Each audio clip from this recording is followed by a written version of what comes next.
Channel دیکھ رہے ہیں، میں عمران خان ہوں۔ افسوسناک خبریں ہیں دو۔ سب سے پہلے شہزاد اکبر صاحب کے گھر پہ ایک اور حملہ ہوا ہے، اور یہ 31 دسمبر کی رات کو یہ حملہ ہوا۔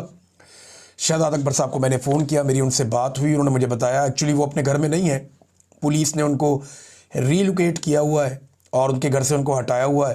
کچھ فورینزک والوں کا کام چل رہا تھا، کچھ انویسٹیگیشنز چل رہی تھیں، اور اس بیچ میں ان کے گھر کے اوپر مبینہ طور پہ ایک اور اٹیک ہو گیا۔ جب میری شہزاد اکبر صاحب سے بات ہوئی تو انہوں نے کہا جی پولیس اس کی تحقیقات کر رہی ہے، اور اب تک کی جو معلومات ہیں گھر کے اوپر اٹیک کیا گیا ہے، اور یہ پیغام دیا گیا ہے کہ جو لوگ پیچھے آ رہے ہیں، جو لوگ یہ کرنا چاہ رہے ہیں، ان کی جانب سے یہ ایک سخت پیغام ہے کہ وہ پیچھے ہٹنے والے نہیں ہیں۔ اب یہ بہت حیران کن ہے، ایک ہفتے میں دوسرا اٹیک، یہ برطانوی پولیس کے لیے بھی بہت بڑا چیلنج ہے، اور ان کے لیے بڑی شرمندگی کی بات ہے کہ جو حملہ آور ہیں وہ شاید پولیس کو بھی خاطر میں نہیں لا رہے۔ برطانیہ میں بیرسٹر شہزاد اکبر کے گھر پہ نامعلوم افراد کا حملہ اور جلانے کی کوشش، یہ رپورٹ ہوا ہے۔ یہ 31 دسمبر کی شام کو اٹیک ہوا۔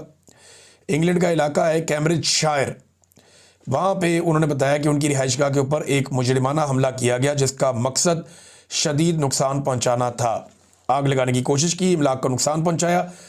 شہزاد اکبر کہتے ہیں کہ ایک ہفتے میں میرے گھر پر اور میری فیملی پر یہ دوسرا سنگین حملہ کیا گیا ہے۔ دونوں واقعات واضح بدنیتی کے ساتھ انجام دیے گئے۔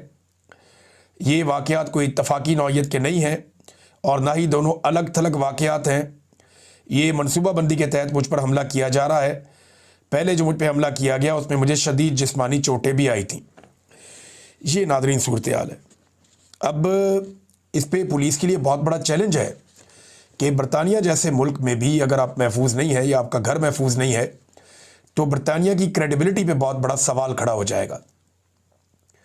پوری دنیا میں لوگ جن ممالک کو محفوظ سمجھتے ہیں ان میں ایک ملک برطانیہ بھی ہے۔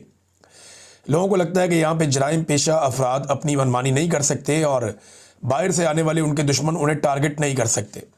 یہ ایک ویپن فری سوسائٹی ہے، یہاں پہ ہتھیار نہیں ہے لوگوں کے پاس، لیکن اس کے باوجود اس قسم کے اٹیکس اور ایسی دیدہ دلیری، یہ برطانوی پولیس کے لیے بہت بڑا چیلنج ہے۔ دوسرا ناظرین ایک اور افسوسناک خبر ہے۔